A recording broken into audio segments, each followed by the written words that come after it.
Bite. Does he love it? Another bite.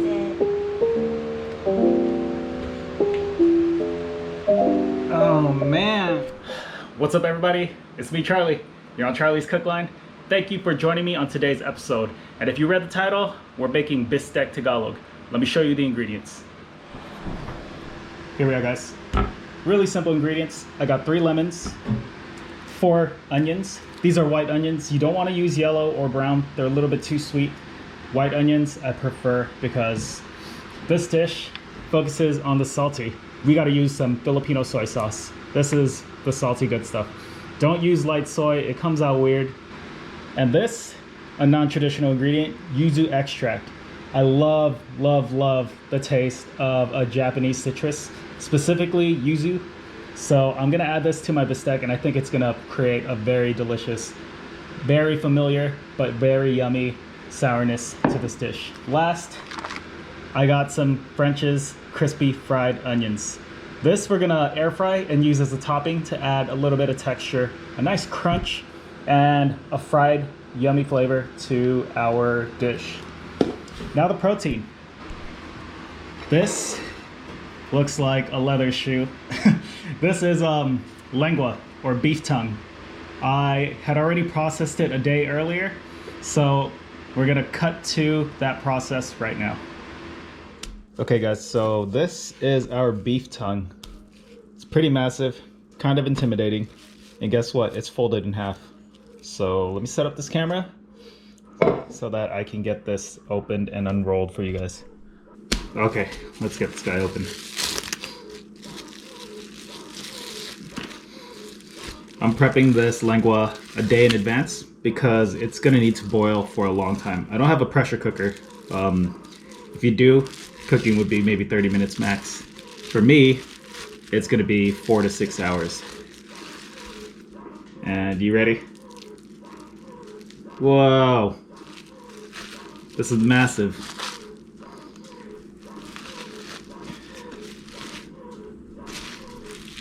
Yeah. So you can see why it's gonna take a while to cook. So I'm gonna cut this in half. That way we get an even cook. The narrower side will probably be pulled out of the pot before the back end. Okay, here we go. Piece 1 and piece 2. We're gonna fill the stock pot with water and then let it boil. Here's our pot of water and lengua. I added a half an onion to that, and I'm just crushing some garlic here before we get the boiling process started. And when we're done cooking it, we're gonna save that broth because it's great as a soup starter. So I should have set up the camera. That goes in there. I'll scrape the rest off of that. And we're gonna add a handful of salt. Well, not a handful, maybe a quarter cup, and get this guy started. Okay guys, here we are. 6 hours into the future. Ooh, watch the steam. Can we get a wipe? Nice. And look at our lengua. If you guys could smell the smells that I smell in my house right now, you'd wish you were here. So incredible. And look at how thick that broth has gotten. There's a little bit of collagen and a lot of fat in lengua, or beef tongue. So this broth, it's gold. Don't let it go. Alright, so if you've never cooked with lengua before, you should know that there's an outer casing with all of the taste buds that needs to be peeled off, and that's why we boil it ahead of time. Not only does it make it more tender, but also it helps with the peeling process. So I'm just gonna take my tongs and see, yeah, if you're able to separate it with very little force, then this is ready to come out. And also you can just look at that. Look how easily my tongs just sink into that meat. Okay, I don't want to ruin it. So this is gonna go into a separate bowl to cool down. There we go. This is our larger piece of lengua. It did shrink a little bit, but you know, you do experience a little bit of liquid loss in all kinds of meats and all kinds of cooking. But man, look at that. Does that look good or what? It probably doesn't look good. Let me know in the comments what's going through your mind right now. I know it's a little bit weird and a little bit freaky to see like taste buds, but trust me, this is the best cut of meat in a cow. Not your ribeye, not your skirt steaks, not your New York strips. Filet mignon, get out of here. Lengua is where it's at. All right, so this lengua sat in the fridge overnight. It cooled down. I've never done this with cold tongue. I've always gone with room temp, fresh off of cooking, so I'm not sure if it will peel off as easily, but you're coming along for the ride. So I just made a quick incision so that I can get underneath this skin. And you definitely want to peel this off. You never want to eat it with the skin still on, because it's very rubbery, and it's not a nice texture at all, especially the taste bud side. You'll feel every last one of those bumps, and that is not appetizing. Cool. So yeah, it is a little bit more difficult after it's cooled down. Fresh out of the, like, if I had done this yesterday when it just came out of the boiling liquid, this would peel off much easier, but because everything tightened up in the refrigerator overnight, it's much tougher to come off. But you see, gotta peel this stuff off. It's very smooth on the other side, but this side feels like a football.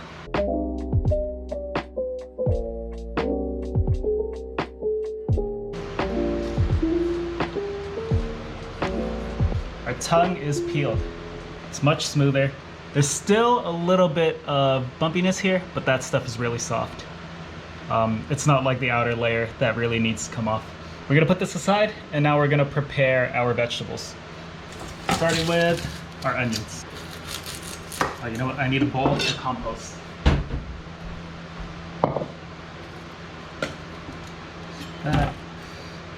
These guys we're gonna cut into rings.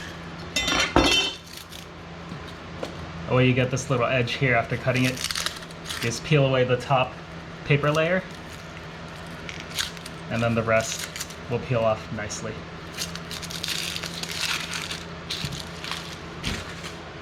And then you get a nice smooth onion. Side. And now we're going to cut it into round discs.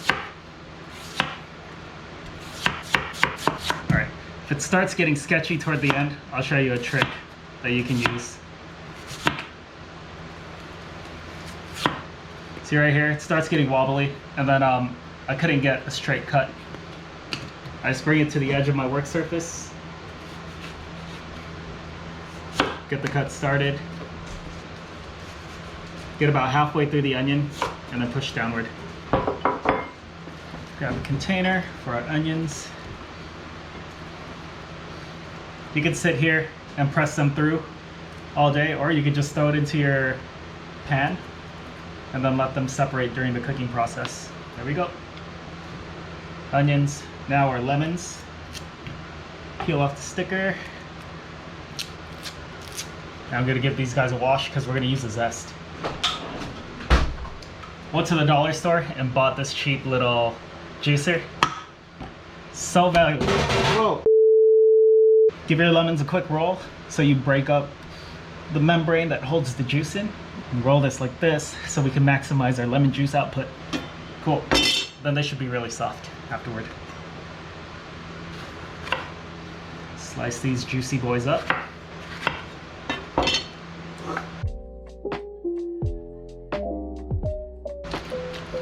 There we go. These 3 lemons give us a ton of juice. And it just dawned to me that I should have zested the lemon first, but it's okay. I only want a little bit anyway. So when you're zesting any citrus fruit, you want to make sure you don't go so far into it that you're getting any of the pith. Pith is this white portion. That stuff's really bitter and acrid tasting. You only want the outside skin.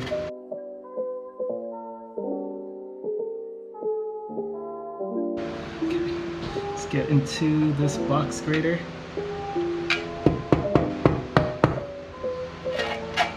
and extract our lemon zest. You know what, this isn't enough. I'm gonna do the rest of them. I'm gonna set this zest aside. Okay, so our beef tongue. I'm just gonna cut this in half the long way.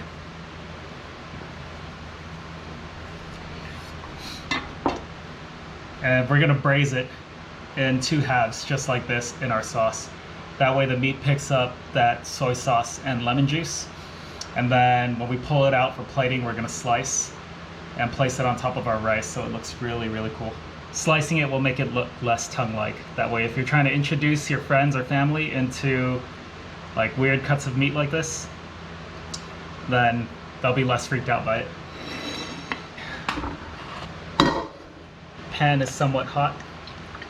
We're gonna start with a little bit of grapeseed oil.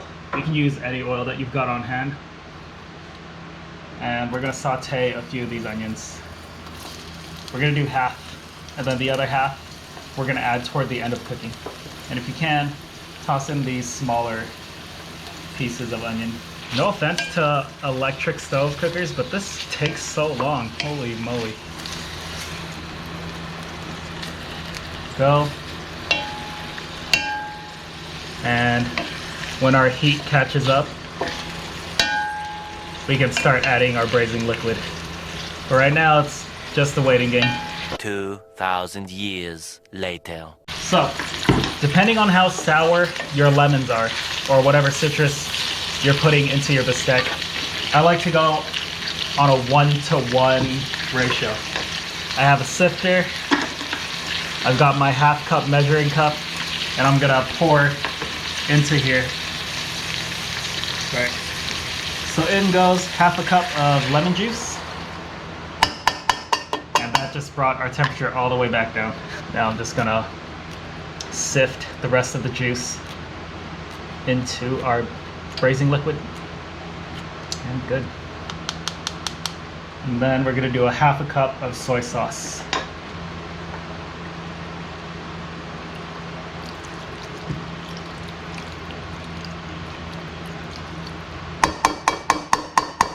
Now we're gonna let this cook for about 15 minutes before we give it a taste. And then we're gonna adjust our seasoning at that point. Since I don't know how sour those lemons were, we're gonna decide how much of our yuzu extract to add to this after we taste it. All right guys, it's been 15 minutes and just stir this around with a spoon and give it a taste. Oh yeah, that's sour. Those lemons are really sour. I'm just gonna add a little bit more soy sauce and a little bit more water.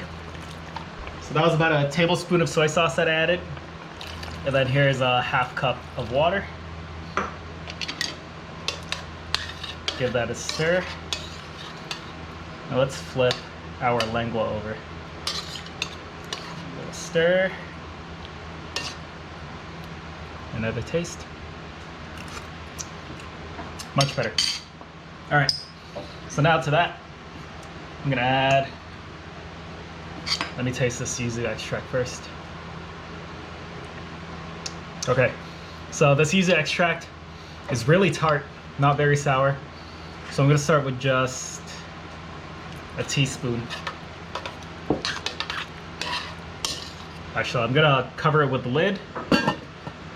All right, 5 minutes later, back up to a boil. Where'd my spoon go? There we go.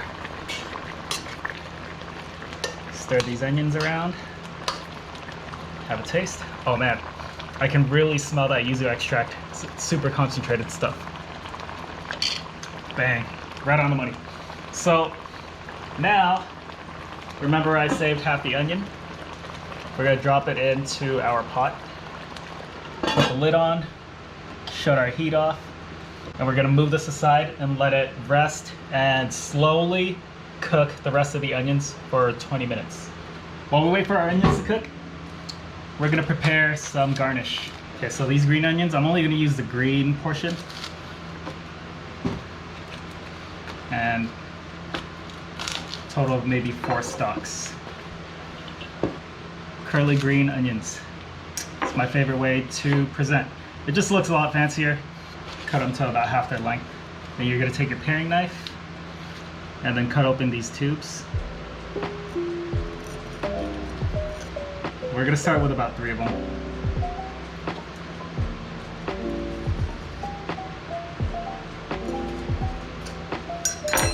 Okay. 2, 3, just like that. Hold them flat. Just cut them vertically the long way. So I have an ice water out here because it helps them curl. But as you can see, as we cut this, they're already starting to curl on their own. When you toss them into the ice cold water, they curl even more. So they start making swirls. And that's why I like doing my green onion garnish like this. It takes a little bit more time than just slicing them on a bias or into little rings, but man, the effort is worth it. Look at this.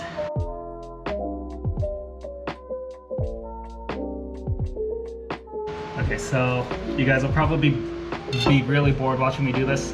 So we're just gonna jump cut to the final product. And here we are. Our curled green onions. See, it's nice. Doesn't change the flavor of it in any way, but it just makes it nice to look at. Here we go. While we're waiting for our bistek, let's prepare these French onions. Oh man, nostalgia in a container. Oh yeah, that's the stuff. All right, so I'm gonna throw these into the air fryer. I'm gonna do a bunch because I'm gonna be picking at this stuff all day. There we have it. That was so easy. I just put it into the air fryer for 7 minutes and it came out nice and crispy, and it's taking everything in me not to grab this big piece right here and throw it in my mouth. We've got our garnishes. Oh wait. Here we go. Including our little sad amount of lemon zest. I got this leftover brown rice that I cooked yesterday. Just threw it in the microwave to reheat. Star of the show, our bistek. Ooh, like magic. It had mist and everything. Oh yeah. Okay. Let's plate. I chose a small pasta bowl for this. Just gonna put our rice right there in the center. Let's go. Grab a cutting board. Oh man, it's so soft. The tongs are biting right through the meat. Okay, let's get in closer here. I'm gonna roll it onto its flat side. Which way do I want to cut it? Let's go this way. So effortless. Ooh, it's hot. Let's pick this up with our knife. Place him right on top of our rice. Beautiful. Grab a couple of these cooked onions. Right there.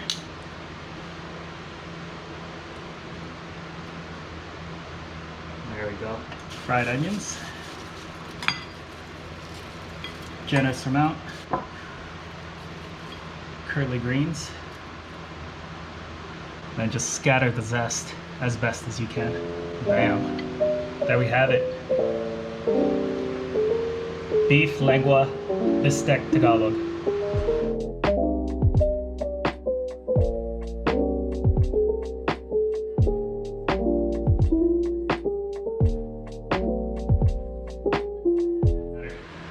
Check that out, y'all. This dish did take a little bit of advanced prep, but it's gonna be so worth it. I only have a fork, I don't have a spoon, I don't have a knife because I don't need it. This lengua is so tender. No more talking, we eat. All right, for starters, have to. That's just so nostalgic for me. All right, next bite. We're gonna go in on a little bit of rice and sauce. And the onion. Oh yeah. You know, I only put a little dash of the yuzu extract, but man, is it prevalent in this dish. It's like the forefront of the citrus note. And then of course you get the soy sauce. Why am I messing around and dancing around this plate? Let's get into the lengua.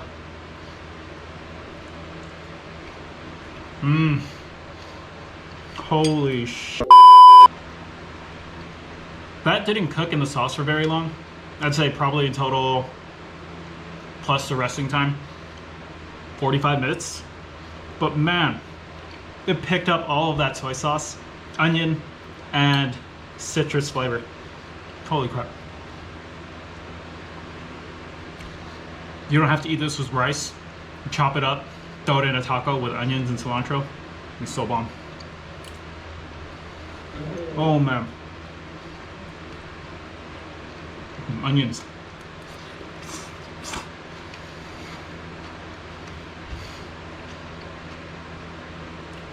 This is my favorite thing I put on the channel so far. It's so good. I keep looking away because Kissa and Mike are watching me. They want to bite too, so I'm gonna cut this video here. Thank you guys again for joining me. Got new videos every week, Saturday at 8 a.m. Western time. Like, comment, subscribe, flick the dingy bell. Follow me on Instagram at Charlie Tuna, because I tell you guys what I'm gonna be making and what ingredients you're gonna need for the following week. Thanks again for joining me.